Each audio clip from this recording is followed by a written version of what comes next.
I never imagined my life would take this turn.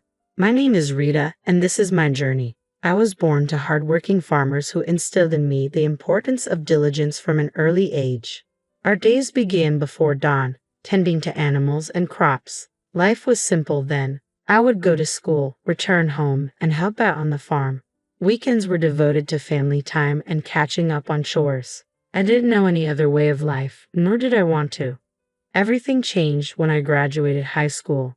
My parents, bless their hearts, dreamed of more for me than a life on the farm. Rita, my dad said one evening as we gathered around the dinner table, your mom and I think you should go to college. Just like that, my world expanded. I packed my bags and moved to the city, a place so foreign it felt like another planet.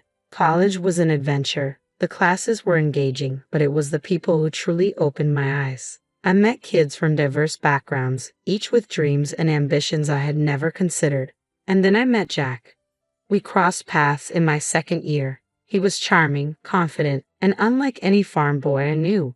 Jack had a clear vision for his future, or so I thought. Life's too short to waste working yourself to the bone, he'd say, lounging on the grass outside the library. We should enjoy ourselves while we're young. I was captivated. Here was someone who viewed life as an adventure, not just an endless cycle of chores. We began dating, and before long, marriage became a topic of conversation. When I told my parents, they were cautious. They wanted to meet Jack, to get to know the man who had stolen their daughter's heart.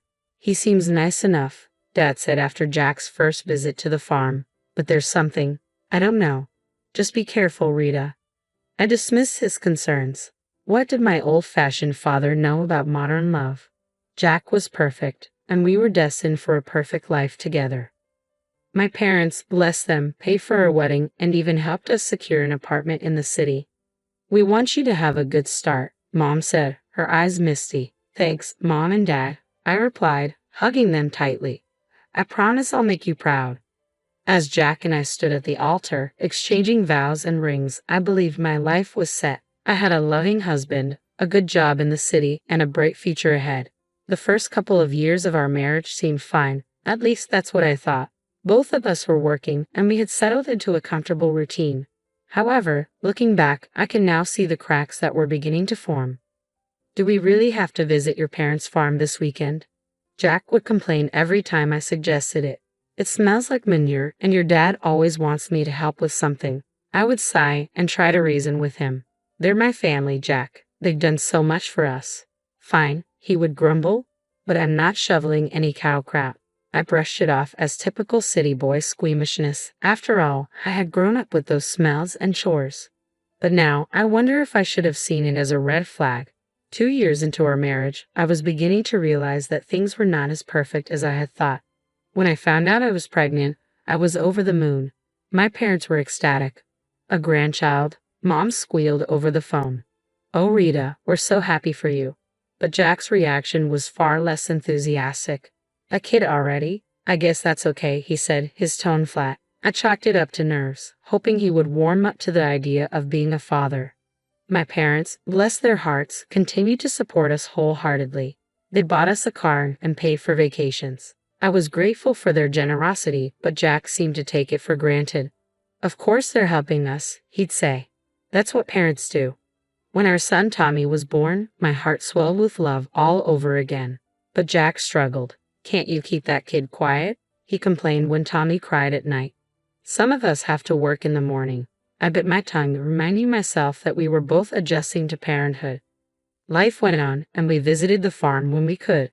However, Jack's reluctance grew with each trip. Your dad wants me to help fix the tractor again, he'd grouse. I'm not a mechanic, for Christ's sake. I would watch my dad and Jack working together, both stained and sweaty. Dad would patiently explain each step while Jack grimaced and fumbled with the tools. Then tragedy struck. Within a year, both my parents passed away. I was devastated. They're gone, Jack. I sobbed into his shoulder. I can't believe they're gone. He patted my back awkwardly. It'll be okay. At least they left us the farm. His words jolted me. The farm, my family's legacy, and all he could think about was what we had inherited. In the midst of my grief, Jack dropped a bombshell. We should sell the farm, he said one night over dinner. We could buy a big house in the city and live like kings. I wanted to argue and fight for my family's legacy, but I was exhausted, worn down by grief and the demands of motherhood. Wasn't a wife supposed to support her husband's decisions? Okay, I said quietly. If you think it's best. Just like that, with a few signatures on some papers, my family's history was sold off to the highest bidder. The money went into our joint account, and Jack was like a kid in a candy store. We're set for life, Rita, he crowed. No more slaving away at work. We can do whatever we want. I nodded and smiled, trying to ignore the hollow feeling in my chest. This was what Jack wanted, and as his wife, I felt I had to support him, right? Life after selling the farm was different. The money cushioned us nicely, and I'll give Jack that. We didn't have to work as hard anymore. We both cut back to part-time hours, and for a while, it felt like we were living the dream. But as the years went by, things began to shift. As the years passed, I began to notice a troubling shift in Jack. He had never been a hard worker, but now he seemed to lose all motivation. He quit jobs at the drop of a hat, always with some excuse ready. That boss was a jerk, he'd say. They expected too much. I'm not a slave, you know. I tried to reason with him. Jack, we can't live off the farm money forever. We need to think about our future. He would wave me off, saying, Relax, Rita. We're set for life. Why work ourselves to death? Meanwhile, our son Tommy was growing up quickly. He graduated high school, then college, and before I knew it, he was working and living on his own. I was proud of him, but I miss having him around. One day, while flipping through the newspaper, a familiar name caught my eye. It was an article about a successful concrete production plant owned by Jack's Uncle Robert. Jack, I called out. Did you see this article about your Uncle Robert? His face darkened. I don't want to hear about that old tyrant, he snapped. I knew the story, at least Jack's version of it. His parents had died when he was young, leaving him in the care of his uncle. Jack had always told me how Robert had been overbearing and controlling, trying to force him into the family business. He never listened to what I wanted, Jack had said years ago. It was always about what he thought was best. So I left and started my own life. Looking at Jack now, lounging in his robe at 2 in the afternoon, I couldn't help but wonder if there was more to the story. Maybe it's time to make peace, I suggested gently. It's been years, Jack. People change. Jack's reaction was explosive. Make peace with that control freak. No way in hell, Rita. Drop it. I let the conversation go, but it left me unsettled. There was so much anger and resentment in him. I began to wonder what else Jack was carrying around, what other parts of himself he was hiding. That quiet Sunday afternoon, I overheard Jack on the phone. His voice was curt, dismissive. I'm not interested in his life, and it doesn't concern me, he said sharply before hanging up. My curiosity got the better of me. Who was that, honey? His face was a mask of indifference. Hospital. My uncle's sick. If he kicks the bucket, at least I'll finally get something out of him. I stared at him, shocked. Jack, that's a terrible thing to say. He raised you. Yeah, and made my life hell, he snapped. I'm not going to see him. End of story. Watching Jack settle back into his armchair with the remote in hand, something inside me snapped. This wasn't the man I married. This wasn't the person I thought I knew. Without a word to Jack, I went to her bedroom and called Tommy. Hey, sweetie, I said when he picked up. How would you feel about meeting your great-uncle? Tommy was surprised but agreed readily. An hour later, we were walking into the hospital, my heart pounding. The ICU was a maze of beeping machines and hushed voices. There, in a bed surrounded by monitors, lay Jack's Uncle Robert. He looked small and frail, nothing like the tyrannical figure Jack had described. When we entered and introduced ourselves, his eyes filled with tears. Rita, Tommy, he said, his voice weak but warm. Oh, I've wanted to meet you for so long.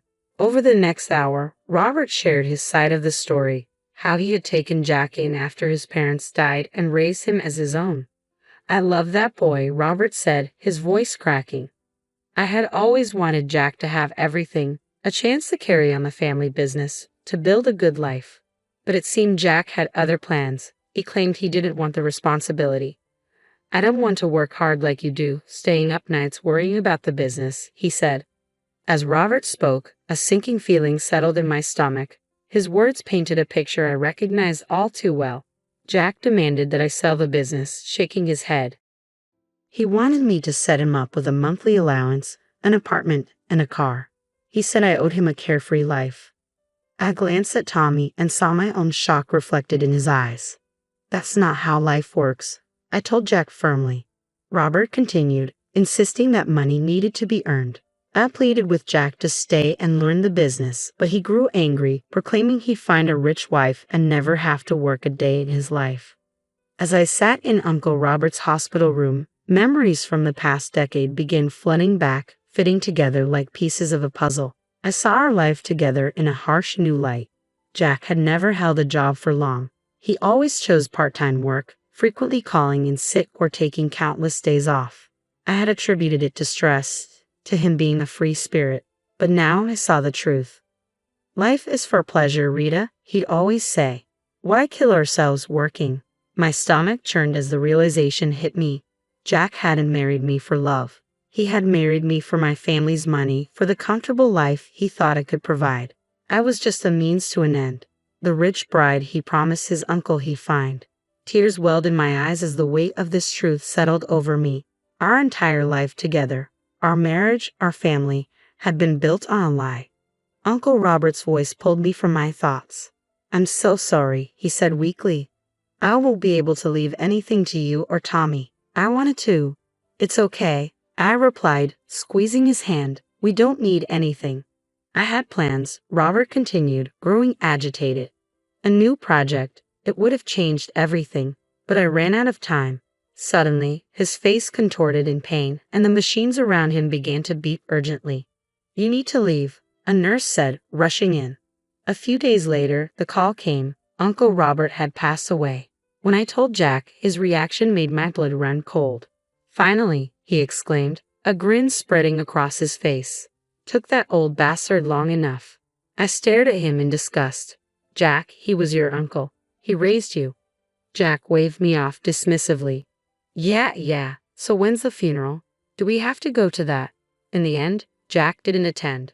Tommy and I organized the funeral ourselves, a small, dignified affair that I hoped would make Uncle Robert proud. While I grieved for a man I barely knew, my husband was at home gleefully calculating his newfound wealth. The estate's got to be worth at least $10 million, he mused, his eyes gleaming with anticipation. I overheard Jack on the phone when I got home, exclaiming, can you believe it? I'm rich. I watched him strut around our house, boasting about his inheritance, and felt nothing but revulsion. This wasn't the man I thought I married. This was a stranger wearing my husband's face.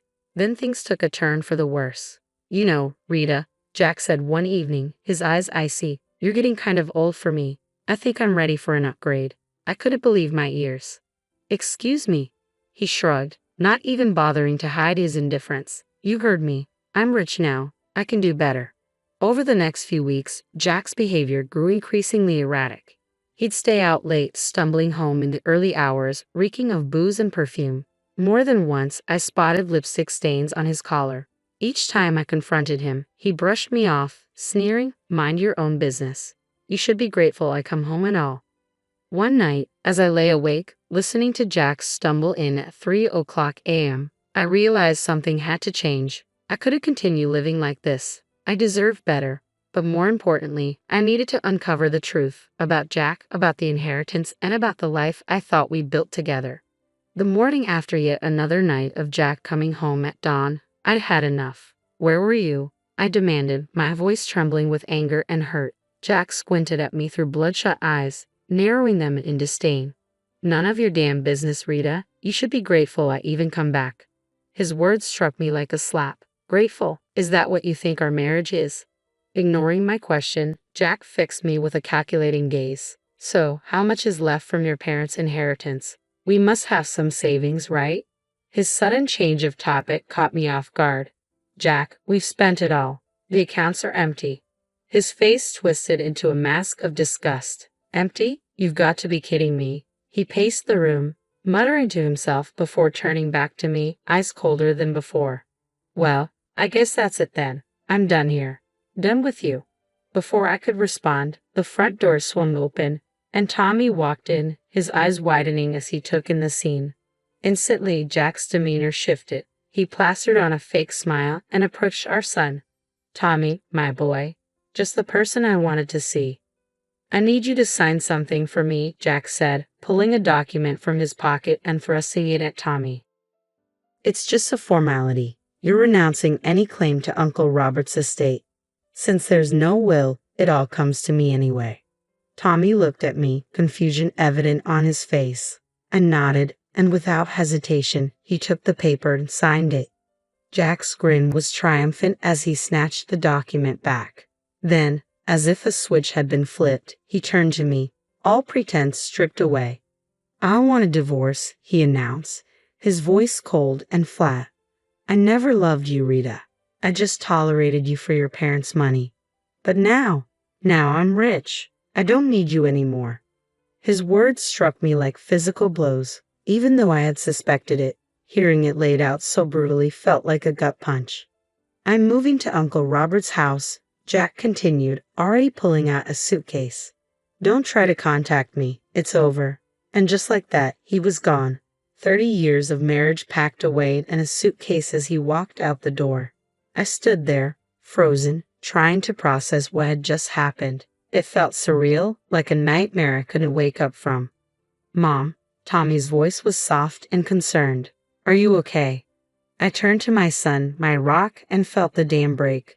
Tears streamed down my face as Tommy wrapped his arms around me. "It's okay, Mom," he murmured, holding me tight. "We'll get through this. You're strong. You'll be okay." As I clung to my son, sobbing into the shoulder, a small part of me marveled at the man he had become. Kind, compassionate, everything his father was not. "You're the best thing he ever did," I whispered to Tommy.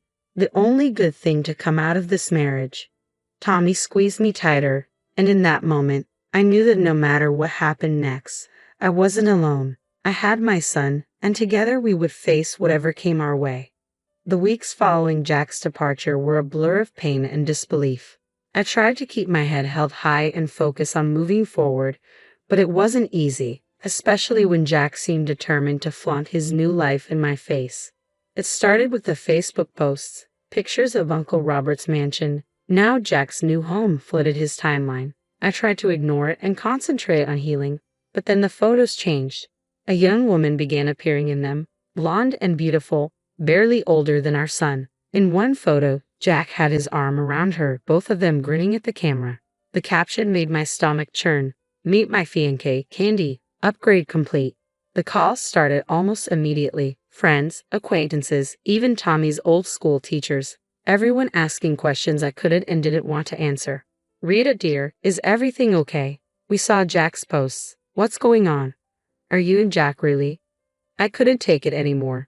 The humiliation, the constant reminders of Jack's betrayal were too much. So I did something I never thought I would. I called Jack and asked to meet. After consulting with a lawyer, the day of the meeting finally arrived. I waited at our old favorite cafe, divorce papers in hand. Jack swaggered in, candy on his arm. She couldn't have been more than 25, her face caked in makeup, giggling at something Jack whispered in her ear. Well, Jack smirked, pulling out a chair for her. "If it isn't the old ball and chain, Candy, honey, meet Rita, the starter wife."